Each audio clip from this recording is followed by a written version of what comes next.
When Sarah mentioned she was visiting her mom for the weekend, a shadow of doubt darkened my thoughts. Something about her tone felt rehearsed, too polished. The timing of her trip also struck me as suspicious, as if it had been planned too perfectly.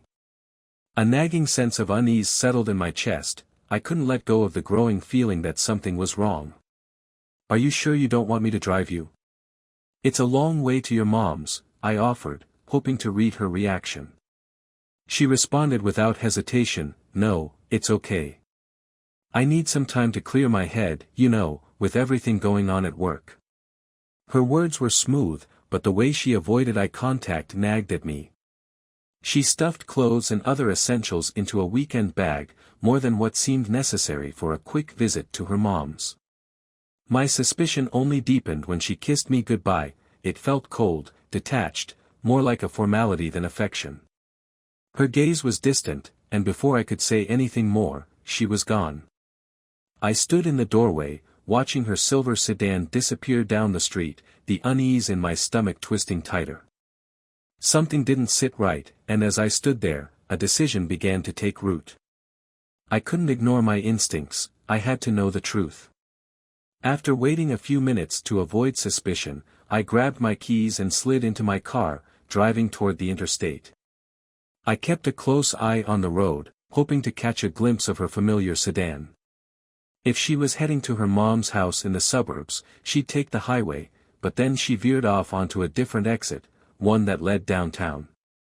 My heart pounded in my chest as I trailed her from a safe distance, careful not to get too close.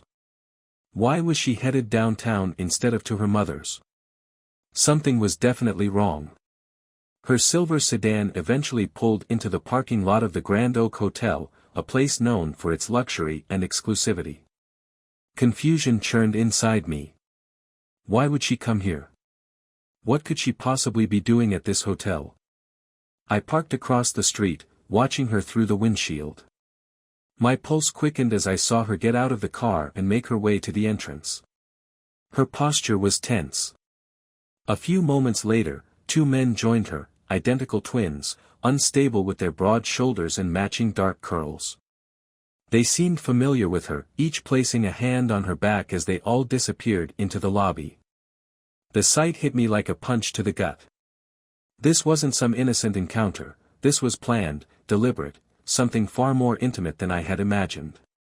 Driven by a mixture of betrayal, fear, and fury, I got out of my car and crossed the street, entering the hotel lobby. The noise around me faded to a dull hum as I focused on one thing, the elevators. I had to know the truth, I had to see for myself. Approaching the reception desk, I forced myself to stay calm. I'd seen her sign in moments ago, and with a hint of desperation, I asked the receptionist if I'd been left a key. The woman behind the desk, unsuspecting, gave me the confirmation I needed. "Room 402, she said, handing me the spare key. My heart pounded louder with every step I took toward the elevator. Each floor the elevator climbed felt like another step toward heartbreak. When the doors finally opened on the fourth floor, I found myself standing outside room 402, my hand trembling as I raised it to knock. But before giving myself a chance to think, I turned the key and pushed the door open. The sight inside was more devastating than anything I had imagined. There they were, Sarah and the twins, entangled in a scene so intimate it felt like a physical blow. "James, how did you?" Sarah stammered, her voice cracking with a mixture of shock and fear. "Enough!" I roared, unable to contain the storm of emotions erupting inside me. The twins scrambled to grab their clothes, their faces pale with panic. Sarah's pleas filled the room, but they were just noise, meaningless against the reality of what I'd witnessed. There was nothing she could say to undo what was done. Without another word, I turned and walked out of the room, my heart shattered into 1,000 pieces. The last image of them, burned into my memory, not as my loving wife but as a stranger who had betrayed me in the cruelest way. Each step felt heavy with the weight of a broken heart. When I finally reached my car, I sat there in silence, the enormity of the betrayal sinking in. There was no going back. The divorce proceedings began soon after, swift and brutal. Sarah tried to reach out, sending messages and calling, hoping to explain or justify her actions, but I was done. Whatever love I had for her was gone, replaced by a cold, hollow void. When I signed the final papers, it felt like a chapter of my life had been closed forever. Sarah was out of my life for good. The wound was deep, but I knew it would eventually scar. For now, I focused on rebuilding, piece by piece, from the ruins of our marriage. Days after the divorce, the silence in the apartment was suffocating. The walls that once echoed with laughter and warmth now felt cold, resonating only with the remnants of betrayal.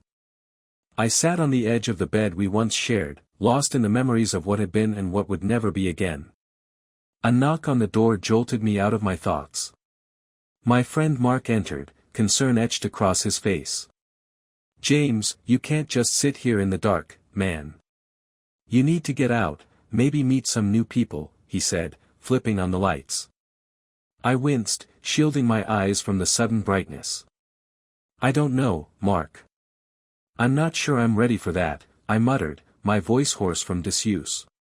"Look," Mark insisted, "there's a meet-up tonight at the Crafted Keg. It's just a casual thing, people talking tech startups, your kind of crowd. It'll do you good." Reluctantly, I agreed, anything was better than drowning in memories for another night.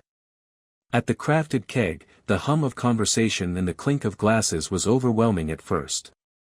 Mark introduced me to a few regulars, their names washing over me like a forgotten breeze. Then someone caught my attention, a woman with an infectious laugh, animatedly discussing cybersecurity. Her name was Lisa, a software developer at a local tech firm.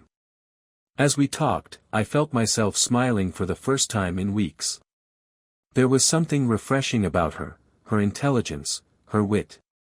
It was like a balm to my bruised soul. As the night wore on, she handed me her business card. "If you ever want to talk tech, or if you need help debugging your life," she said with a playful wink, "give me a call." For the first time in what felt like forever, I felt a spark of hope. Maybe, just maybe, the road ahead wouldn't be so lonely after all.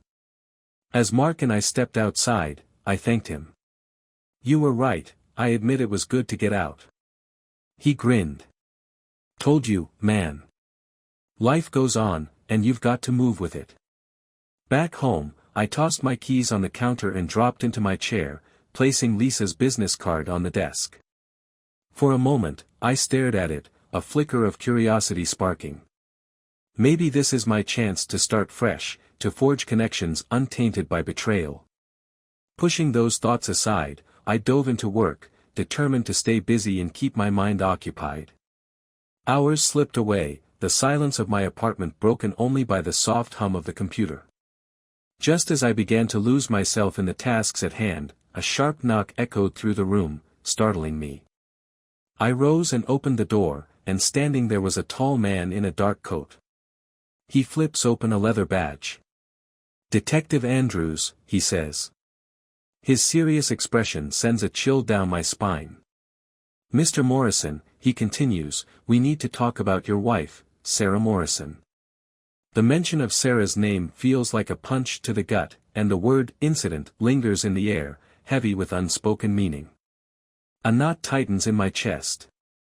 "Incident?" I echo, my voice cracking under the weight of confusion and a surge of old pain. "Is she okay? What happened?" "I can't give you the full details here," Detective Andrews replies with a measured tone. "May I come in?" I nod, my heart pounding.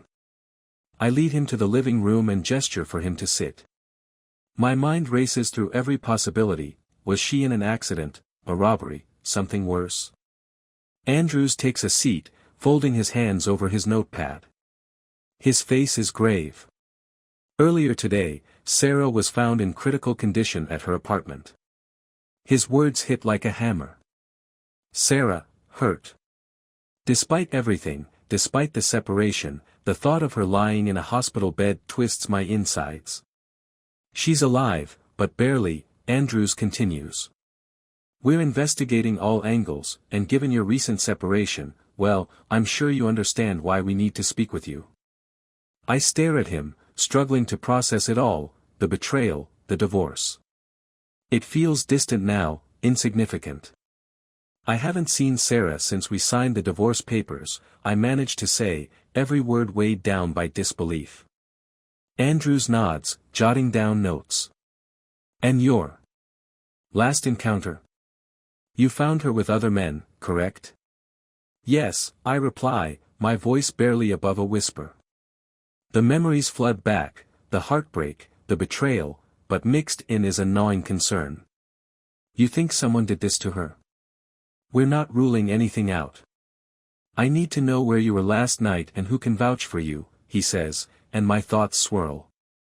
I was here, at home, alone, lost in the memories of my crumbling marriage. I can provide proof. I was at home. Alone, I say, and the detective notes that down, his gaze unwavering. As the conversation continues, my heart is heavy with conflicting emotions. I don't want to care, but a part of me still does. My mind races with the implications. Could the twins have something to do with this? Did they hurt her in a fit of jealousy? Did they know who she really was? Your cooperation is appreciated, Mr. Morrison. We'll keep you updated on her condition, Andrews says, rising to leave. As he walks out, I feel a new wave of helplessness wash over me. Sarah's choices had led to this moment, and while the betrayal felt fresh, a knot of fear began to twist in my stomach. With each passing moment, my thoughts consumed me. I paced around the apartment, replaying every interaction I had with Sarah. It made no sense, she was reckless, but to be left for dead. The anger started to blend with an unsettling fear, but for the first time, I felt the stirrings of urgency. I needed to find out what happened, no matter the cost. I grabbed my phone and dialed Lisa's number, a newfound determination rising within me. Hey, Lisa, it's James. Do you have a moment? I said when she picked up. I might need your help with something. Of course, she replied, her voice warm. I explained the situation, careful not to disclose too much too soon. You mentioned being in cybersecurity. Do you think you could help me look into something? Maybe find out who was involved with Sarah? There was a pause, and then, absolutely. Let's meet up tomorrow. We can dig into this together. The night stretched long as I tried to piece everything together. I stared at the photos of Sarah and me that adorned the walls, remnants of a life that seemed so distant now. Each picture was a reminder of a love that had twisted into something unrecognizable.